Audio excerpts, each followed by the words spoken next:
चर्चा चल रही है मान और अपमान दोनों में समता भाव कैसे आए। क्योंकि सारी जिंदगी यदि कोई परेशान करता है तो ये मान और अपमान ही करता है। कभी सम्मान के लिए भागते हैं, कभी अपमान से भागते हैं। दोनों में अंतर है। सम्मान के लिए भागते हैं और अपमान के लिए दूर भागते हैं कि कहीं कोई कुछ कह ना दे। बड़ा डर है। लोग बड़े बच बच के चलते हैं, बच बच के बोलते हैं, बच बच के काम करते हैं, कहीं कोई कुछ कह ना दे।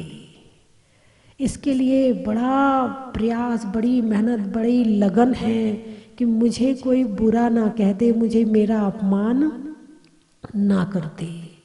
इसको लेकर के आदमी बड़े बड़े समर्पण कर देता है, बड़ी बड़ी कुर्बानी कर देता है कि भाई मुझे कुछ कहे ना। इसके लिए चाहे कितने अच्छे काम छोड़ने पड़े, लेकिन मैं किसी से कुछ कहलवाना नहीं चाहता। उसके बाद भी होता यूं है कि उसके बाद भी सुनना पड़ता है। इसके इतना बचने के बाद भी सुनना पड़ता है। कहीं ना कहीं ऐसा काम हो ही जाता है जिसकी चर्चा शुरू हो जाती है, चाहे घर में हो चाहे मोहल्ले में हो।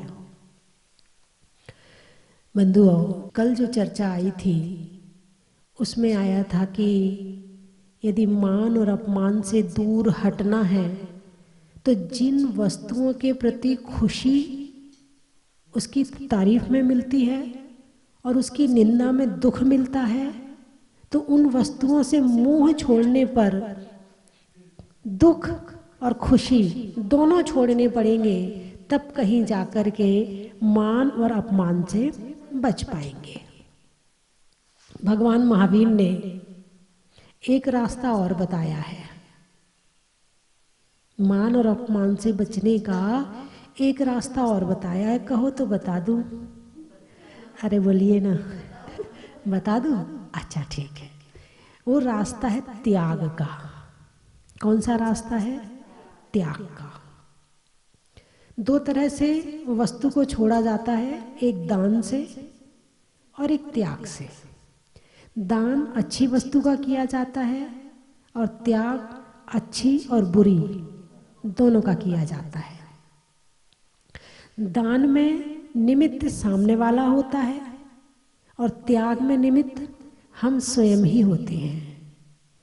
दान करने वाला भोग भूमि जाता है और त्याग करने वाला स्वर्ग और मोक्ष जाता है। दान करने पर हम वापिस की इच्छा रखते हैं कि हमने ये दिया है तो हमें ऐसी चीज मिलनी चाहिए, इस भावना के साथ में दान दिया जाता है। और त्याग, मुझे कुछ नहीं चाहिए, बस त्याग करना है, मतलब त्याग करना है। दान करने से संसार का सुख का बीज बोते हैं और त्याग करने से सांसारिक बीज नष्ट होता है। यही है ना अंतर दान और त्याग में।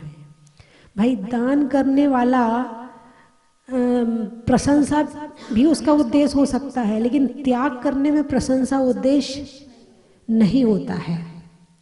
तो दान और त्याग, वस्तु छोड़ दोनों में रहे हैं, लेकिन एक में छोड़ा तो है, मोह नहीं छोड़ा।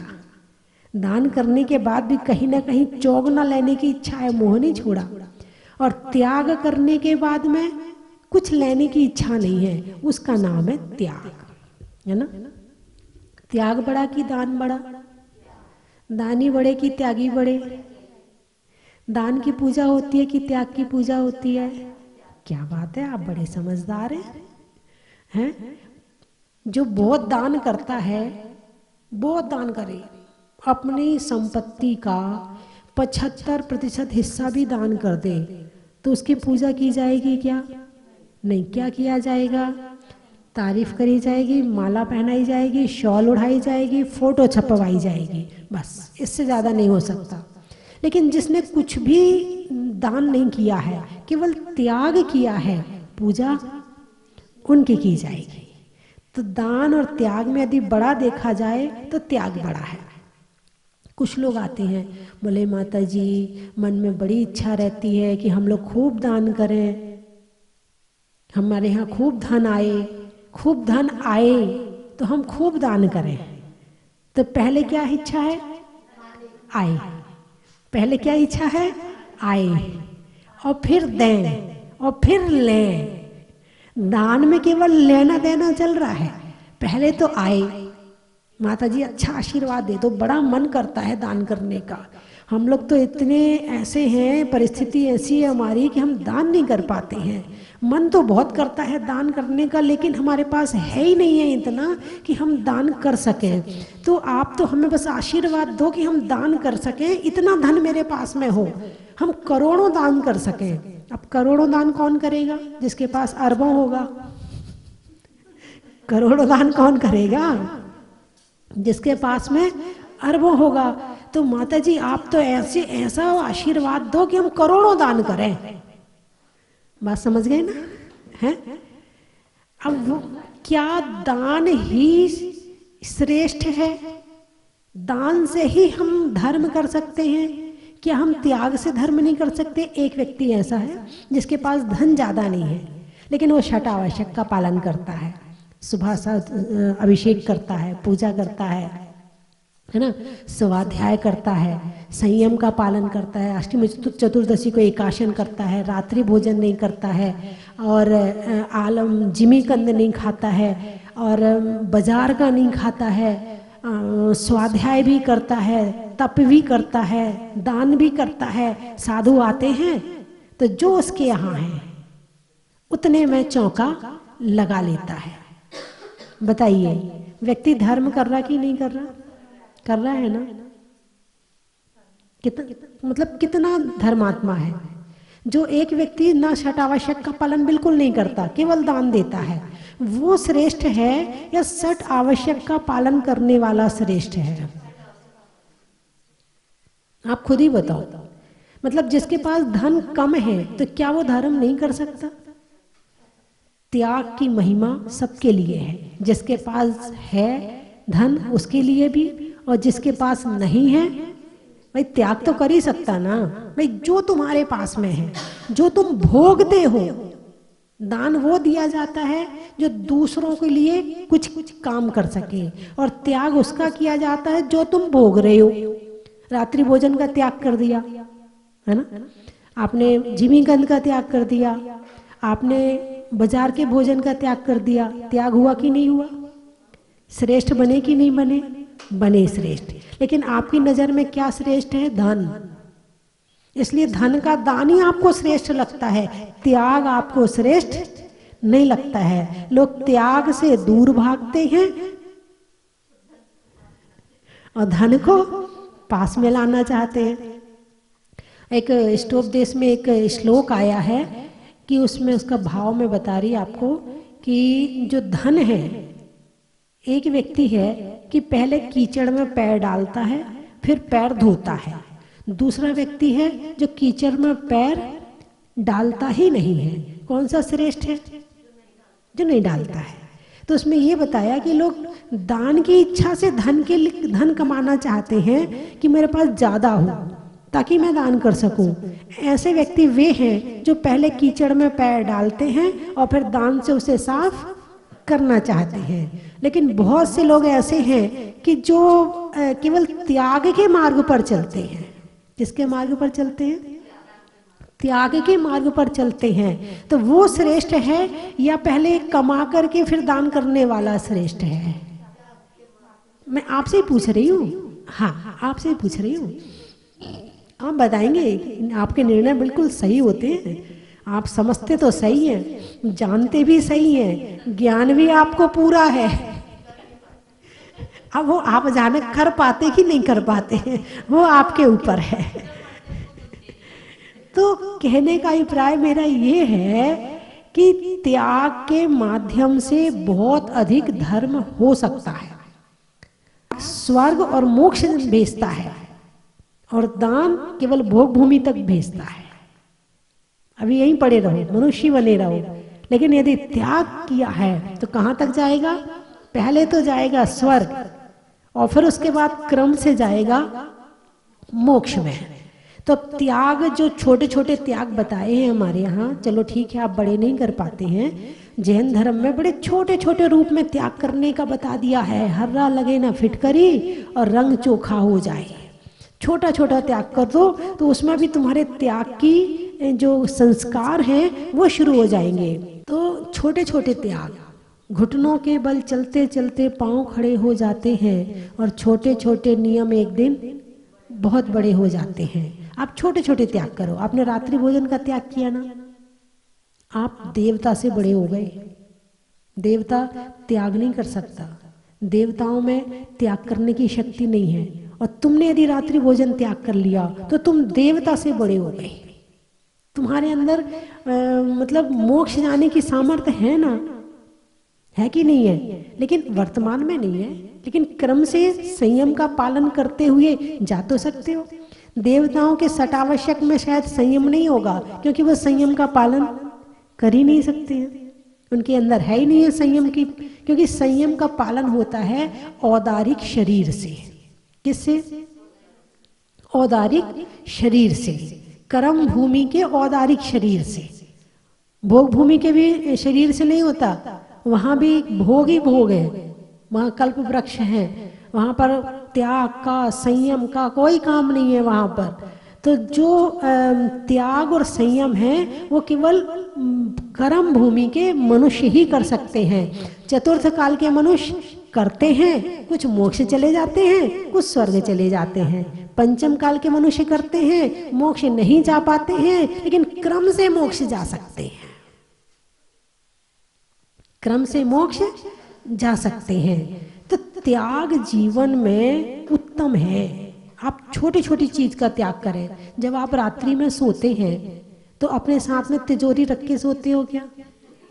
नहीं, आप हंस रहे, अरे माता जी आपको ये भी नहीं पता है, आप इतना भी नहीं जानते हो। अच्छा, चाबी लेके तो सोते होंगे तकिया के नीचे? नहीं रखते, चलो अच्छी बात है। तो सोते समय आपका जितना घर में कपड़े वपड़े हैं वो सब साथ लेके सोते हो? नहीं। 2-4 मकान है उनके रजिस्ट्री साथ लेके सोते हो? नहीं। तो जितनी ज्वेलरी है उसे हाथ में पकड़ के डब्बा पकड़ के सोते हो? नहीं। तो कैसे क्या क्या लेके सोते हो? सर्दी के दिन है तो माता जी हम तो रजाई लेके सोते हैं, बस जितने तन में कपड़े हैं और जितने बिछाने के हैं और जितना ओढ़ने का है, इससे ज्यादा हमारे पास कुछ नहीं होता है। आप यही कहोगे ना, है ना? बड़ी अच्छी बात है। भगवान महावीर ने क्या कहा? जब आप रात्रि में सोते हैं तो सोते समय आप 9 बार नमोकार मंत्र पढ़ें और मन में विचार करें कि जितना परिग्रह है मैं सबका त्याग करता हूं। कब तक? जब तक मैं सो रहा हूं। जब तक मैं सो रहा हूं सारे परिग्रह का त्याग करता हूं, जितना मेरे शरीर पर है, जितना ये बिस्तर रजाई है, इसके अलावा सबका त्याग है। कब तक के लिए? जब तक सो रहे हो। अब ये त्याग हुआ कि नहीं हुआ? हुआ ना? अच्छा, इसमें आपको कुछ करना पड़ा? कुछ भी नहीं करना पड़ा है? और तिजोरी अपनी जगह रखी है, बैंक बैलेंस अपनी जगह पड़ा है, सोना अपनी जगह पड़ा है, चांदी अपनी जगह पड़ी है, और तुमने त्याग कर दिया और त्याग का पुण्य भी मिल गया, रात्रि में सोना भी हो गया। और बाई चांस कभी यदि किसी कारणवश उस रात्रि में नमो सिद्धाड़म हो जाते हो, कैसे जाओगे? त्याग में जाओगे। और त्यागी की कभी दुर्गति नहीं होती है। हुआ त्याग की नहीं हुआ? तो ऐसे छोटे छोटे त्याग ऐसा कर सकते हो कि नहीं कर सकते हो? कौन कौन कर सकता है? ऐसे कीजिए, आप 2 महीने का संकल्प लीजिए। 2 महीने का संकल्प लीजिए। आप लेटोगे, आपको लेटने के बाद याद आएगा, अरे मैंने तो 9 बार नमो का मंत्र पढ़ा ही नहीं, त्याग नहीं। फिर आप उठ के बैठना। 1-2 दिन ऐसा चलेगा और तीसरे चौथे दिन से आपको याद आने लगेगा। ठीक है? तो आप 2-4 महीने का संकल्प लें, बिल्कुल कि नियम है मेरा कि 9 बार नमोकार मंत्र पढ़ के त्याग करके ही सोएंगे। ऐसा नियम लेके सोएं। ऐसा जब संकल्प हो जाएगा तो मन में गांठ बन जाएगी। मन को संकल्पित करना है, 2-4 दिन थोड़ा सा लगेगा, 2-4 दिन बाद फिर अपने आप आदत पड़ जाएगी। आप स्वयं भी करें और आपके जो घर वाले हैं, बच्चे हैं, परिवार में जो भी हैं, आप उनसे भी कहें चल नौवाड़ा नमोकार मंत्र पढ़, चलो त्याग करके सो। त्याग करके सोने में अपने आप ही भाव फिर वो अलग तरह के हो जाते हैं। तो ये अच्छा लगा आपको, है ना? तो कितने दिन का नियम दे दूं आपको? 2 महीने का। चलिए, जितने लोग टीवी में देख रहे हैं वो भी 2 महीने का नियम लें कि 9 बार नमोकार मंत्र पढ़ के और त्याग करके सोएंगे। हाथ उठाइए, उठाइए, बहुत बढ़िया। हाथ नहीं उठाया आपने? टूट जाएगा तो प्रायश्चित कर लेना, है ना? टूट जाएगा तो प्रायश्चित कर लेना। संकल्प लो, संकल्प लेने से ही काम होता है, बिना संकल्प लिए काम होता ही नहीं है। जो हाँ, जब आप भूल जाओगे ना तो दूसरे दिन चीनी का त्याग कर देना, ठीक है? जिस दिन अच्छा, चाय को छोड़कर बाकी चीनी का त्याग कर देना। चाय पी लेना चीनी में और दूध पी लेना चीनी में, और बाकी चीज मीठी मत खाना। ऐसा हो सकता है क्या? है, ऐसा हो जाएगा? अरे वाह, ये प्रायश्चित है कि चाय दूध में चीनी की छूट है। गर्मी के सर्दी के दिन है, चाय के बिना रह नहीं सकते हैं, तो मैंने कितनी अच्छी छूट भी दे दी आपको और त्याग भी हो गया आपका। तो चाय और दूध में चीनी ले सकते हो और बाकी चीज चीनी की एक दिन के बाद वही तिल की पट्टी खाते, गुड़ की खा लोगे, चीनी मत खाना। छोड़ देते हो? चलो फिर ठीक है। तो प्रायश्चित ये बता दिया मैंने आपको, ऐसे कर लेना।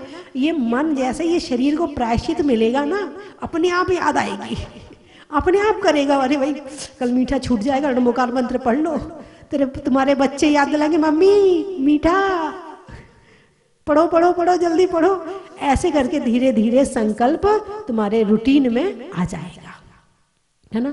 तो बात चल रही थी मान अपमान की। हालांकि त्याग की बात मैंने आपको ये भी बता दी कि त्याग, छोटे छोटे त्याग ऐसे हो सकते हैं। अब दिन भर भी भोजन नहीं करते हैं, है ना? दिन में कितने बार भोजन करते हो? सुबह शाम 2 बार करते हो।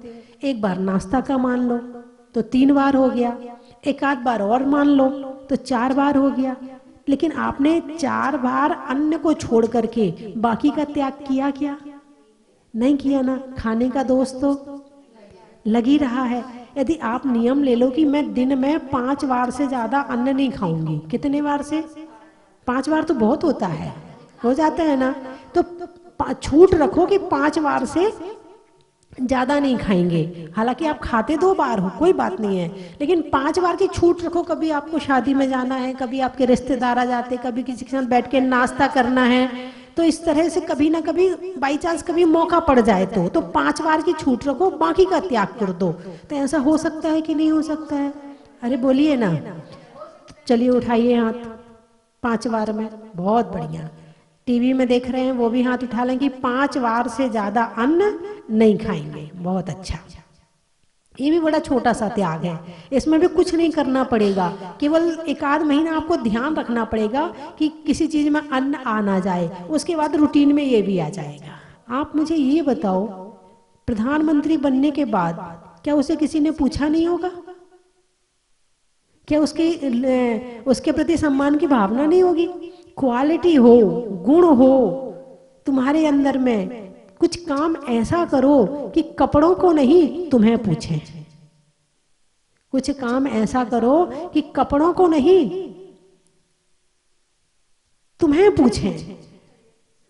जितनी मेहनत अपने कपड़ों में, अपने इन चीजों में करते हैं, उतना अपना गुण बनाने में करेंगे, अपनी योग्यता निखारने में करेंगे, कुछ अच्छी क्वालिटी बनाने में करेंगे, धर्म करने में करेंगे, तो उससे ज्यादा तुम्हारी पूछ हो जाएगी जो तुम छोटे कपड़े पहन के करवाना चाहते हो।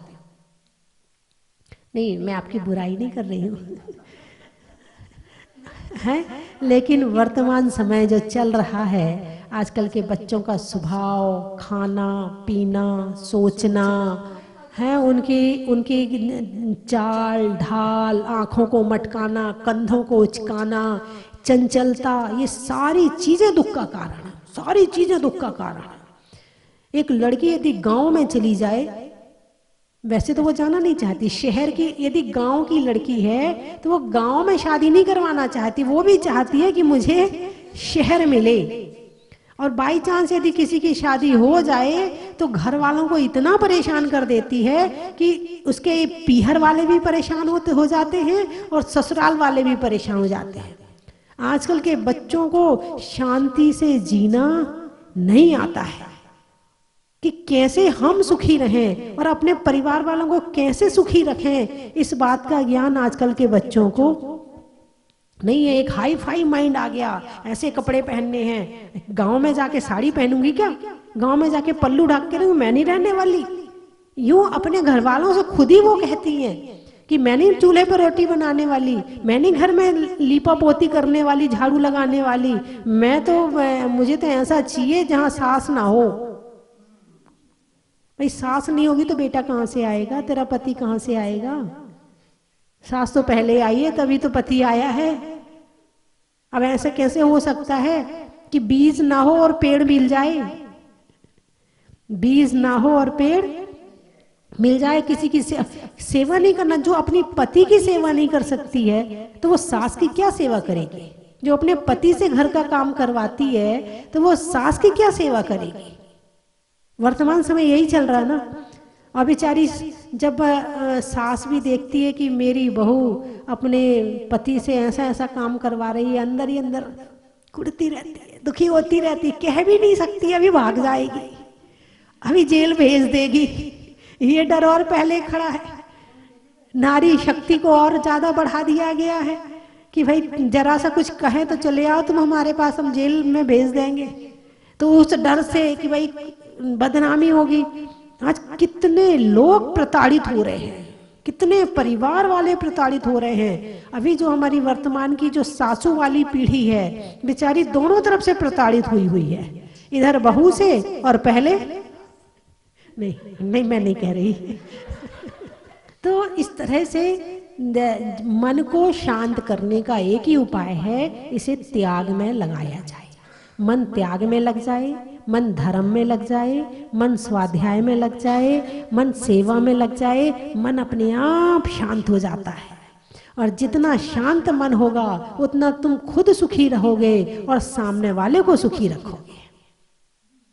पहले कहा जाता था कि बेटा भी जो होता था ना वो एक गिलास पानी अपने हाथ से नहीं लेता था, उनके पिता की तो बात दूर की है, बेटे को भी नहीं कि हाथ में पानी दिया जाता था कि भाई इसको भी घर का काम इससे नहीं करवाना। और अब तो झाड़ू पोछा बर्तन रोटी आधा आधा करो, बराबर के हैं। क्या मतलब है? तुम्हारा जितना तुम्हारा घर में जितना है उतना मेरा भी तो है, मैं तुम्हारे से छोटी हूं क्या? समानता का अधिकार। मैं बिंदी लगाऊंगी तो तुम भी बिंदी लगाओ, मैं मांग भरूंगी तो तुम भी मांग भरो, नहीं तो मैं भी नहीं भर रही। हाँ हाँ बिल्कुल, आजकल यही हो रहा है, यही हो रहा है।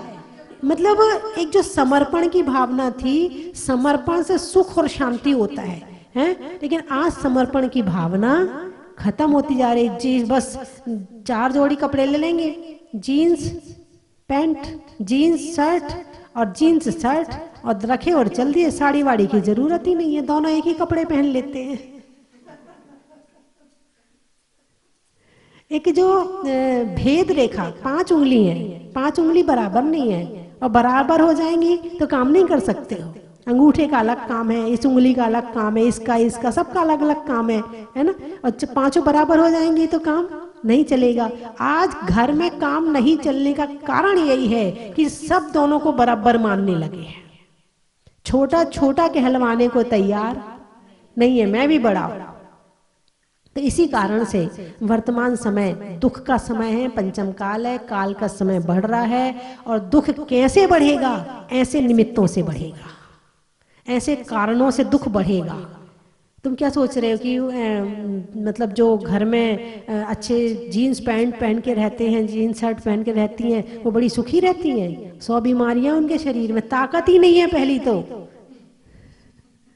हाथ पांव में दम नहीं और हम किसी से कम नहीं।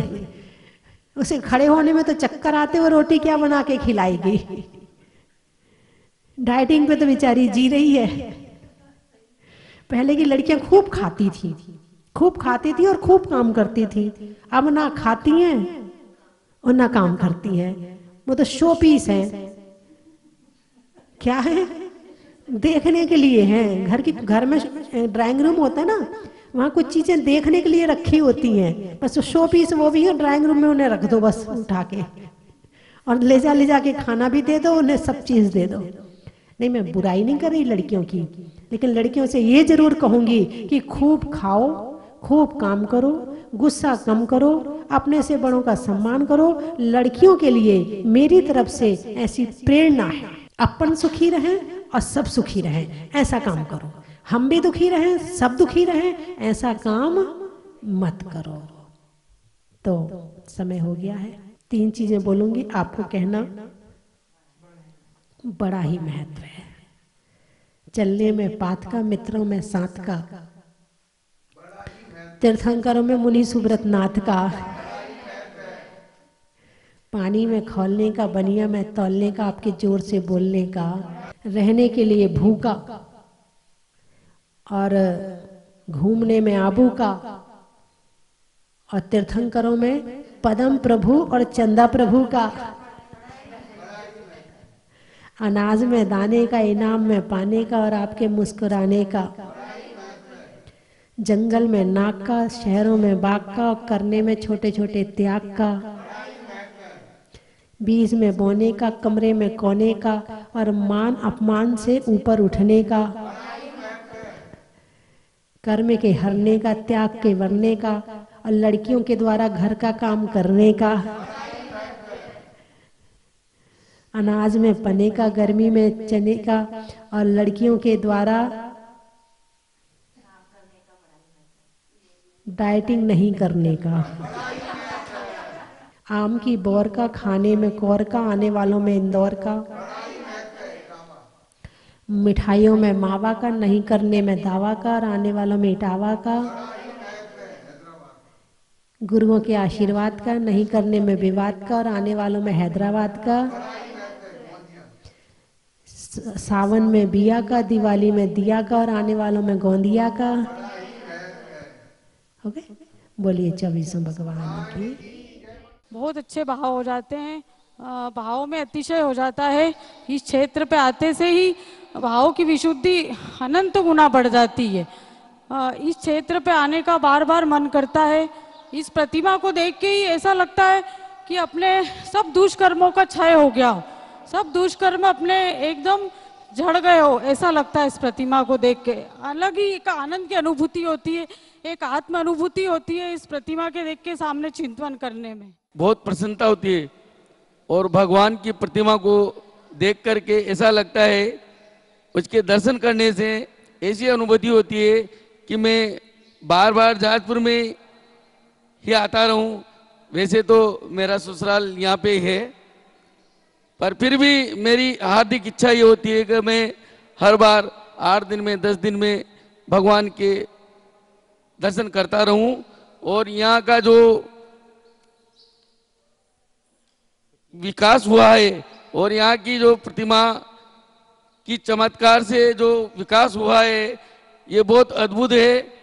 इसका वर्णन नहीं किया जा सकता। दुनिया में तीर्थ हजारों है, पर स्वस्ति धाम का क्या कहना। मुनि सुव्रत प्रभु का क्या कहना, यहाँ जहाज मंदिर का क्या कहना। दुनिया में तीर्थ हजारों है, पर स्वस्ति धाम का क्या कहना। बंधुओं, एक इतिहास रचा गया। 23 अप्रैल 2013 भगवान महावीर के जन्म कल्याणक महोत्सव के दिन जहाजपुर में मुनीश्वरनाथ भगवान प्रकट हुए और पूज्य गुरु माँ स्वस्ति भूषण माता जी की मंगल में प्रेरणा से 50 बीघा जमीन पर जहाज मंदिर का निर्माण कार्य प्रारंभ हुआ और सराकोदारक आचार्य 108 ज्ञान सागर जी महाराज और पूज्य गुरु माँ भारत गौरव स्वस्ति भूषण माता जी के सत्संग पावन सानिध्य में एक भव्याति भव्य पंच कल्याणक हुआ और 7 फरवरी 2020 को मुनीश्वरनाथ भगवान को जहाज मंदिर में विराजमान किया गया। और आज ये जहाज मंदिर विश्व की एक अनुपम धरोहर बन चुका है, golden book of world record में दर्ज हो चुका है। बंधुओं, जब से भगवान प्रकट हुए और घर घर में बाबा का अतिशय हुआ, यहाँ पर भी अतिशय हुए। इस कोरोना महामारी के दौरान लाखों भक्त इससे लाभान्वित हुए। आने वाली महावीर जयंती 2023 में भगवान को भूगर्भ से निकले हुए पूरे 10 वर्ष होने जा रहे हैं। इन 10 वर्षों के दौरान कई ऐसे पल आए जिनके लोग साक्षी बने और उनके साथ में अतिशय हुए।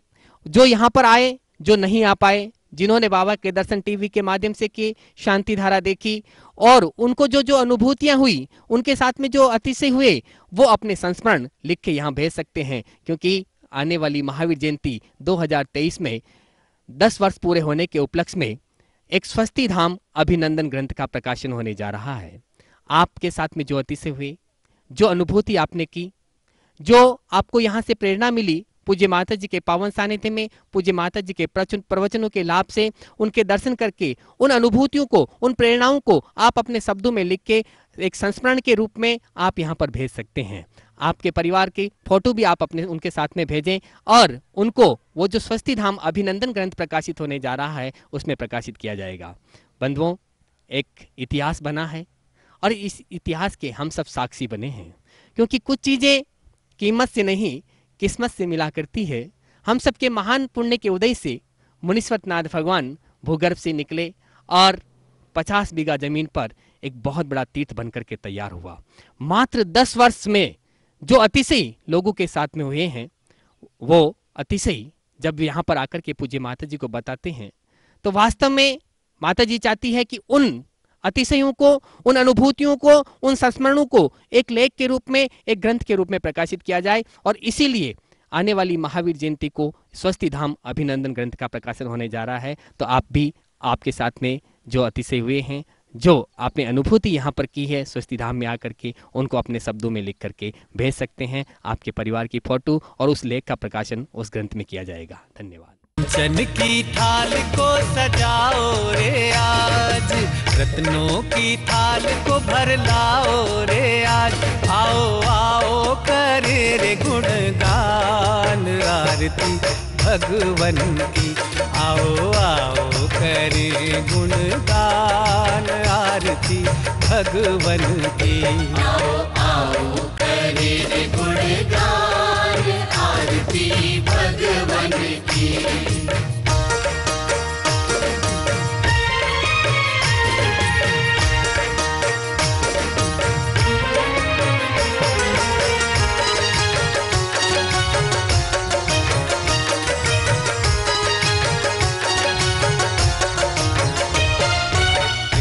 सुमित्र के राज दुलारे, माँ पद्मा जी के नैनों के तारे। पिता सुमित्र के राज दुलारे, माँ पद्मा जी के नैनों के तारे।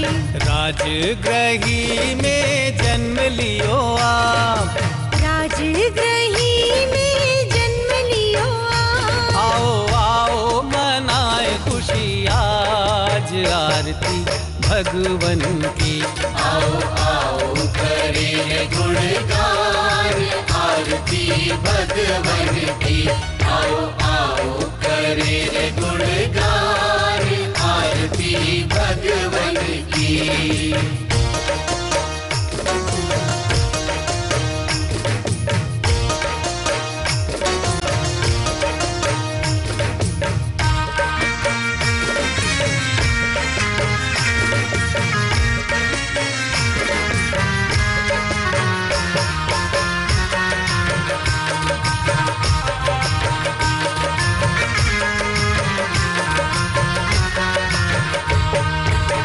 कपूर बाती से ज्योति को जला के, प्रभुवर के चरणों में शीश को नवा के।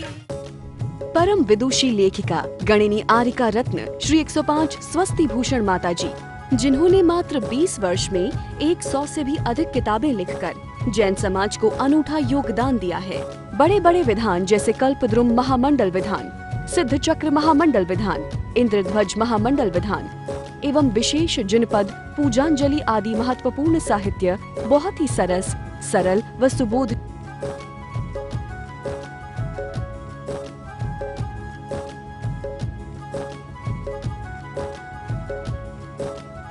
करने हेतु आज ही संपर्क करें। संपर्क सूत्र 7906062500 98683 45768।